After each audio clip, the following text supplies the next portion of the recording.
السلام عليكم. soo dhawaada part 2 waxa waaye reverse.exe aan sameynay inaan ka dhigno backdoor oo ah macnaha inta hadii laptopka la damiyo oo kale oo lasoo daaro in connectionkeeni aan helayno mar walbo hadii hadda aan tusaale aan sameyno aan run gareyno listenerkeena aan diyaarsano aan reverse.exe aan windowgeena imaano aan run gareyno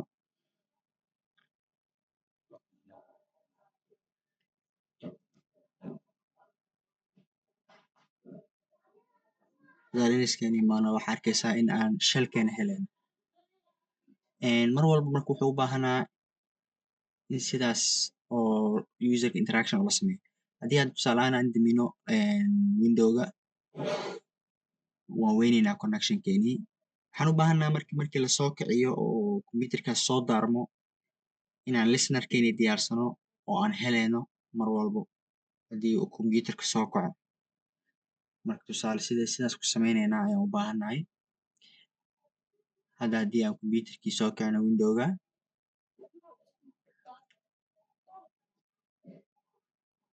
oo aan kan ka baxno kadibna clear aan dhahno oo aan listenerkeeni mar kale netcad aan diyaarsano haddii computerka lasoo kiciyo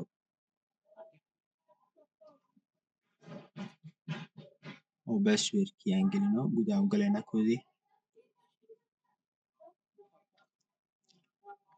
marka waxaa arkeysaa haddii passwordkii wax geliyo oo xitaa oo gudaha u gashid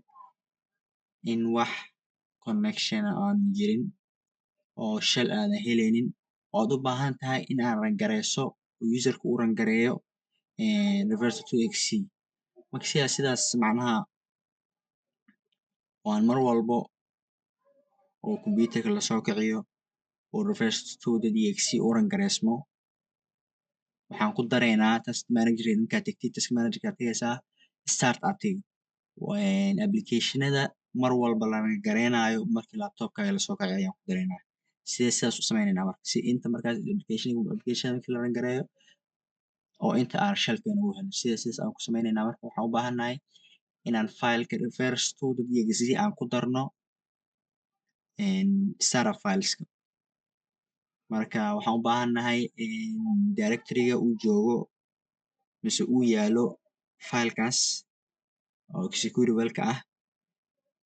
kadib right click ku dheh kadib waxaa leedahay properties kadib locationka ayaa koobiyeyneysaa locationka markaa koobiyeyso notepad ayaa furaneysaa kadib inta ku paste garee kadib waxaa u baahan tahay magac inaad raacsiisid slash dheh slash kale kadib waxaa leedahay reverse.exe xir marka kadib koobiyee waa u baahaneysaa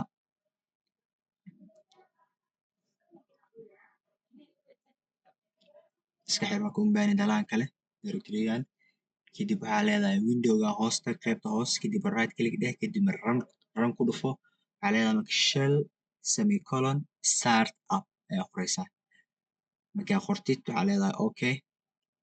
wuxuu geynayaa directorygan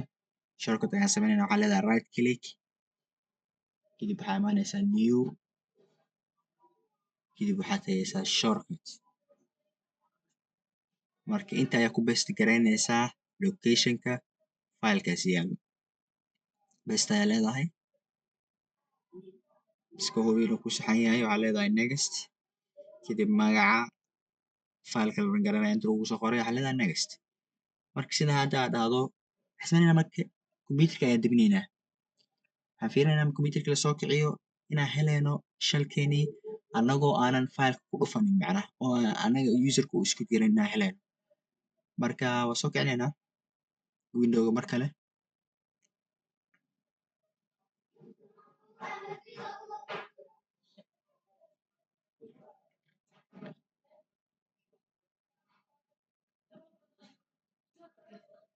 gudaha u galeynaa anagoo gelinayna passwordkeeni